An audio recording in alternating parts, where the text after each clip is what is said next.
Ihdaru minal ghaibati. Jangan suka ngerasain orang. Jangan suka menjelek-jelekan orang. Fa inna ta'kulul hasanati. Itu semuanya akan melumatkan kebaikan-kebaikanmu, akan menghanguskan kebaikan-kebaikanmu. Kama taqulun narul hataba, seperti api yang membakar kayu, habis jadi abu semuanya itu. Berbuat baik banyak, tapi mencaci maki orang banyak, minus atau plus?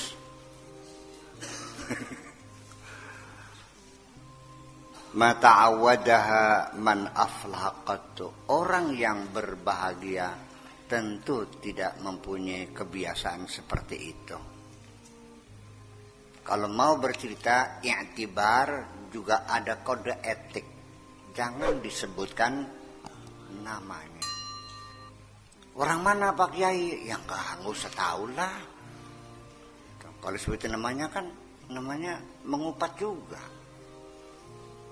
Menggunjingkan juga kan. Sekalipun itu memang betul ceritanya. Ya kalau betul itu menggunjingkan. Kalau nggak betul namanya fitnah, sama aja. Jadi jangan mengatakan, itu kok saya cerita yang sebenarnya. Ya justru cerita yang sebenarnya itu namanya menggunjingkan. Jangan salah paham. Kalau nggak betul namanya fitnah. Terus begini, untungnya apa sih menceritakan kejelekan orang? Kayak kamunya nggak punya kejelekan aja. Di mana puasnya? Yang tahu siapa? Oh, plong itu ya, plong itu, rilis ya gitu. Aduh. Kalau ada orang menceritakan kejelekan-kejelekan kamu dan kamu tahu, sakit hati nggak? Kalau orang lain? Oh enggak. Orang juga sama. Sebelum engkau mencubit orang, cobalah cubit aja sendiri. Oh sakit ya itulah. Jadi jangan suka nyubit orang dong. Kamu dicubit juga sakit. Daripada menggunjingkan, menceritakan keburukan orang lain, masih enak juga menceritakan kebaikan-kebaikan orang lain. Kalau kamu menceritakan keburukan orang lain, orang yang dibicarakan tahu, dia akan menjadi musuhmu. Tapi kalau kamu sedang menyanjung kebaikan orang lain, yang itu tahu, kamu akan menjadi sahabatnya. Percaya nggak? Sekali menang nyoba dah. Mau nyoba enggak? Jangan cari musuh, carilah sahabat yang banyak. Musuh enggak usah dicari, cari teman. Karena teman itu bagi saya adalah aset kok. Dan itu akan dipertanyakan. Di hadapan Allah ditanya, berapa teman kamu? Ngan hiji. Gagal loh. Hanya istrinya saja, itu pun berselingkuh juga. Berapa teman kamu? 10 juta. Wah, bukan main. Iya, jangan cari musuh lah, nggak usah. Nggak usah usil ya. Ya memang resiko sih. Mungkin alasannya kita ingin meluruskan orang, ingin membenarkan, artinya mengajak orang ke jalan yang benar. Itu kan bahasa setan pakai begitu juga. Buktinya setelah kamu menegur akhirnya bermusuhan kok. Apa kata dianya? Jangan coba-coba menggurui saya. Bayangkan. Maka kalau Anda punya niatan baik, cobalah disampaikan dengan cara yang baik. Mau menegur orang tuh bilang punten dulu. Boleh enggak saya usul gitu. Boleh. Tapi jangan tersinggung ya. Enggak. Punten ya mah punten. Ini juga kalau Bapak berkenan, ya silakan. Ya, tapi juga ini sekedar pendapat pribadi, Pak. Ini punten. Iya, sok bilang apa? Begitu ceplok mencilak matanya aja marah. Saya kan bukan katanya, pengalaman saya seperti itu. Jadi kalau bukan karena menuruti perintah Allah, rugi saya nih negur-negur orang nih. Bener. Ya resikonya kita tanggung lah. Saya negur imam masjid baca Fatihahnya yang salah. Iya, bacanya jangan Ar-Rahmanir-Rahim Maliki. Itu kok apa itu namanya? Kalau wasal ya Ar-Rahmanir-Rahim Malik kan gitu. Ya karena bodoh, ya karena nasta'inu. Ya nasta'ini. Nggak ada film Dhar Majrurnya. Apa bilangnya? Berapa tahun kamu mondoknya? Jangan lupa, permisi punten. Lihat sorot matanya dulu. Ini orang layak ditegur atau dibiarin? Kalau matanya agak kemerah-merahan, gak usah ditegur dah. Iya, tapi kalau matanya sayu mungkin bisa. Ini harus banyak belajar juga membaca sorot mata orang. Iya kan? Sebab orang kalau jiwanya sombong itu pantang ditegur, tersinggung. Jadi kalau ada orang menegur itu dianggapnya orang itu merendahkan dirinya. Makanya Allah tidak salah mengatakan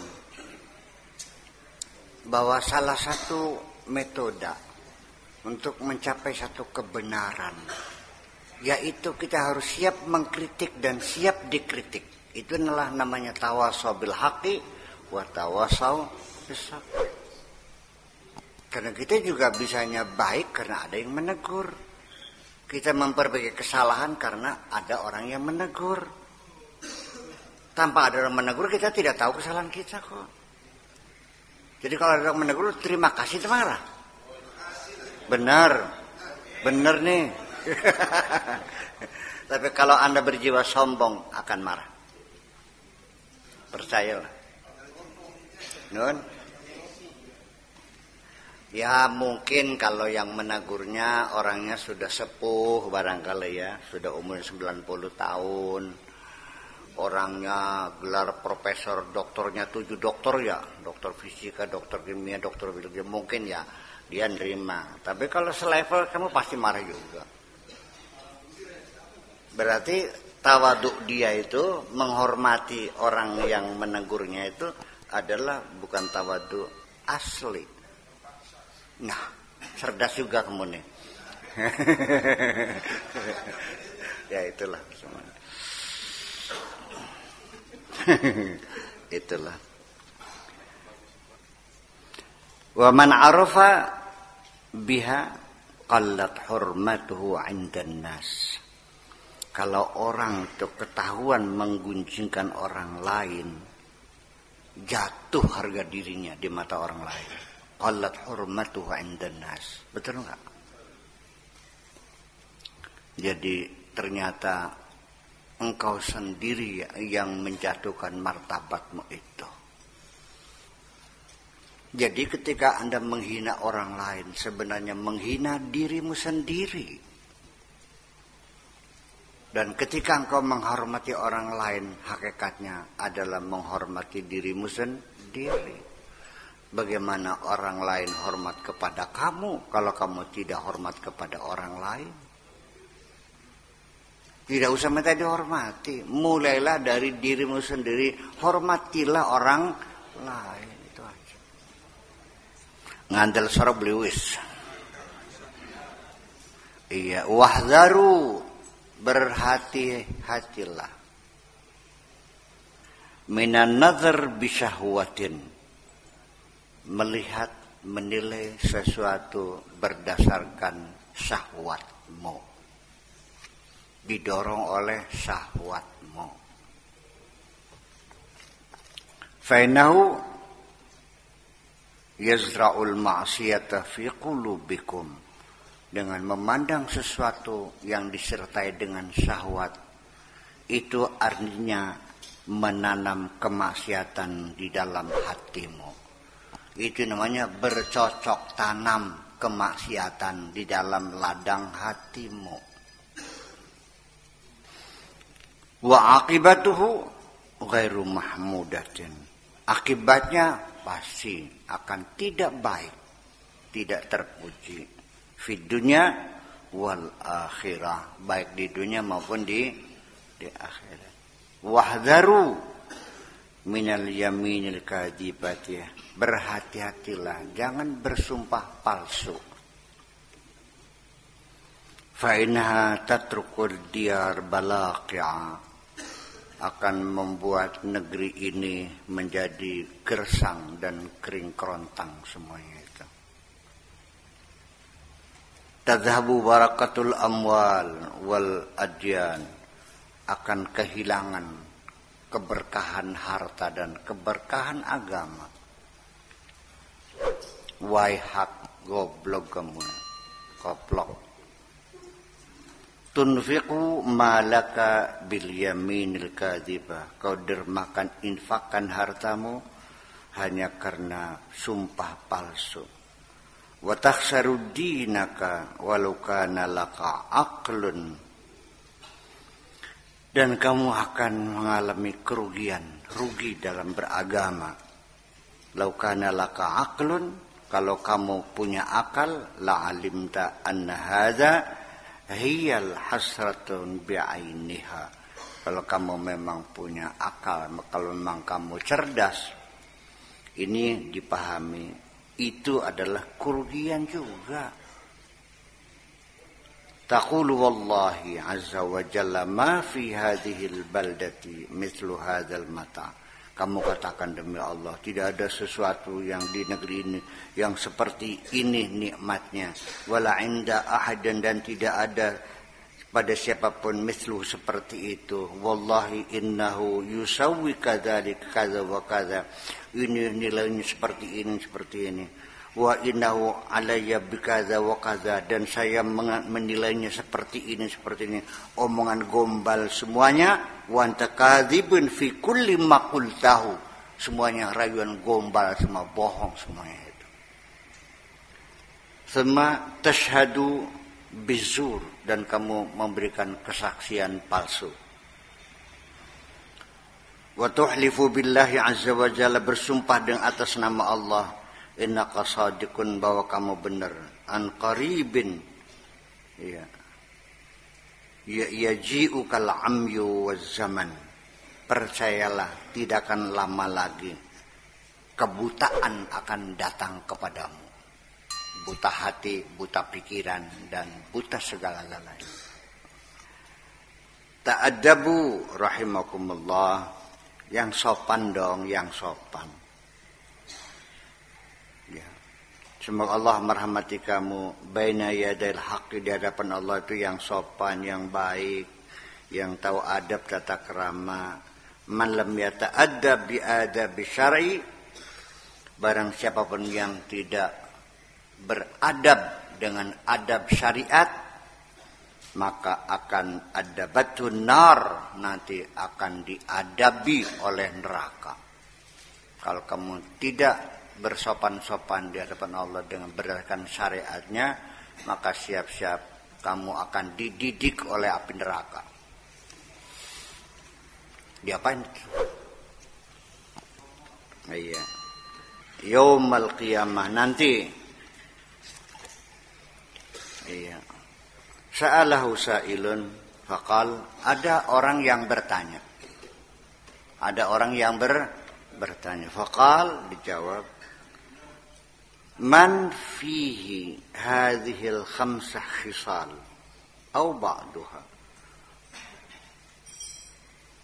Siapapun yang terdapat di dalam dirinya 4 ciri-ciri ini atau sebagiannya, 5 ciri-ciri sebagainya. Tahkumu bibutlanis saumihi wa wudu'ihi.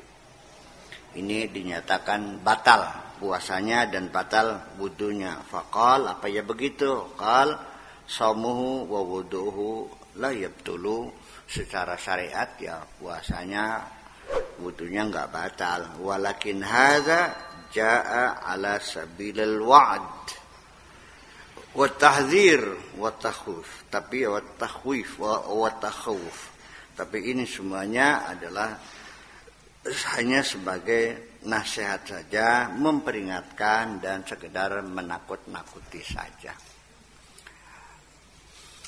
Kalau kita hanya syariat, saya mau nanya, uang hasil mencuri, beli sate, satenya dimakan, haram tidak makan sate? Ya tidak. Yang haram apanya? Mencuri. Uang ada mencuri, beli sate babi, haram nggak makan sate babi?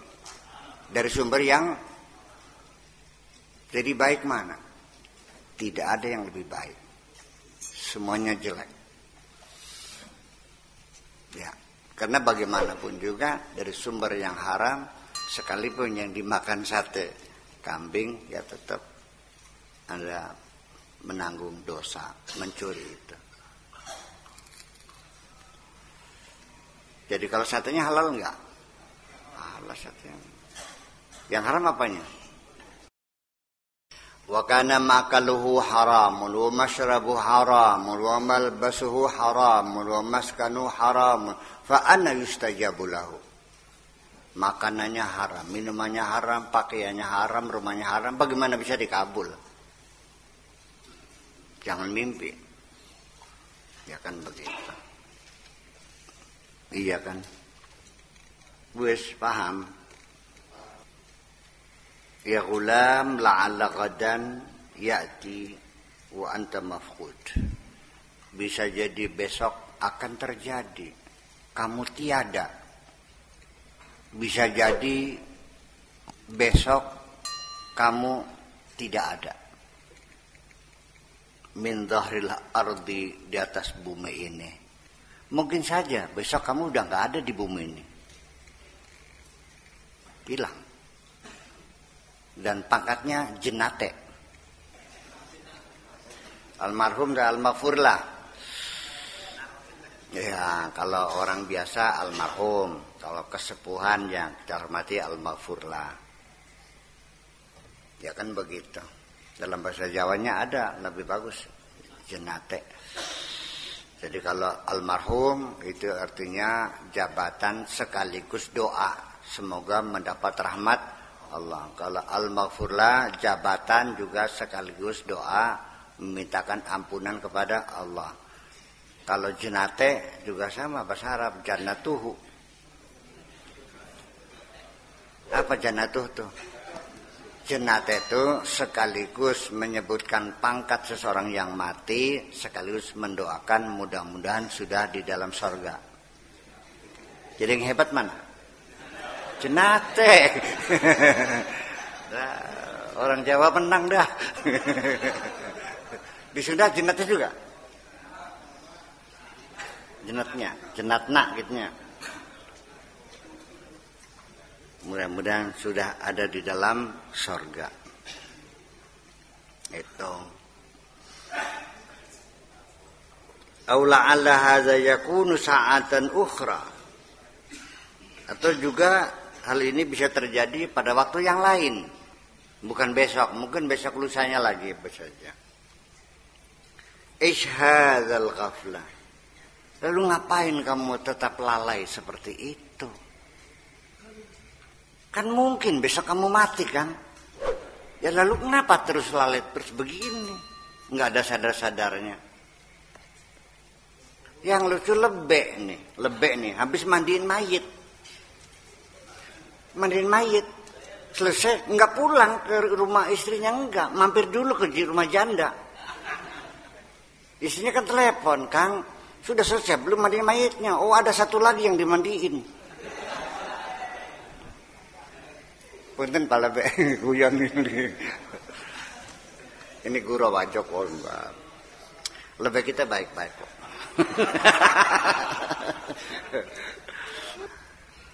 Ma aksa qulubakum, betapa kerasnya hatimu. Seperti batu ini, kenapa? Kok hatimu sekeras itu? Ma aksa qulubakum, ini sigah li ta'ajjub, itu ma af'ala. Ma ahsana Zaidan, betapa cakepnya Zaid. Atau ahsin bi Zaidin, cakep banget sih gitu. Iya, itu af'ala. Bi af'alan tiqba'da ma ta'ajjuba auji bi af'il bihi. Apa di Alfiyah kok? Bi af'alan tiqba'da ma ta'ajjuba auji bi af'il bihi. Ma af'ala atau bi af'il bihi. Apa di Alfiyah? Lalu wis. Iya, dulu mah harus hafal dulu mah. Ya nggak paham juga lumayan udah hafal sih. Kalau nggak paham nggak hafal, ya udah. Ma aksa qulubakum suhurun antum. Dasar batu kamu nih semuanya. Keras banget sih hatimu. Memang batu kamu nih. Aqulu lakum wa ghairi yaqulu lakum. Aku berkata kepada kamu dan selain aku juga berkata kepada kamu. Wa antum ala halatin wahidah, tetapi kamu tetap saja seperti itu keadaannya. Al-Qur'anu yutla alaikum. Quran dibaca sama kamu nih. Wa akhbaru rasul wasiratul awalin tuqra alaikum. Berita-berita tentang Kanjeng Nabi dan perjalanan hidup orang-orang terdahulu kamu baca juga. Wa antum la ta'tabiruna, tapi tidak pernah ada pelajaran yang bisa kamu ambil. Enggak pernah mengambil i'tibar semuanya itu, lewat semuanya itu. Bahkan bukan hanya sejarah orang lain, pengalamanku sendiri pun tidak pernah memberi manfaat kepada kamu. Selama ini yang kamu jalani, kamu lalui sebagai penonton juga sebetulnya. Sepertinya itu terjadi atas diri orang lain, bukan pada dirimu. Kenapa? Kurang mengamati. Orang semua bisa melihat, tapi tidak semua orang bisa mengamati. Orang mendengar peristiwa politik, tapi tidak bisa semua orang menjadi pengamat politik. Betul enggak? Anda sering mendengar berita ekonomi, tapi Anda enggak bisa jadi pengamat ekonomi. Mau saya buktikan? Pak Dede pernah ke Masjid Istiqlal belum? Pernah ke Masjid Istiqlal belum? Pernah. Tangganya ada berapa tuh? Ya kan nggak pengamat. Kerannya ada berapa biji? Kerannya bentuknya nggak tahu. Oh ya, ya Anda karena mengamati kan. Itu. Demikian juga Anda tidak pernah mengamati apa yang terjadi pada diri Anda sendiri. Wis baik, wis ya wis. Itu peristiwa-peristiwa, musibah-musibah, kesulitan-kesulitan yang pernah kamu alami, sebenarnya itu pelajaran-pelajaran yang Allah berikan kepadamu, tapi tidak pernah kamu manfaatkan.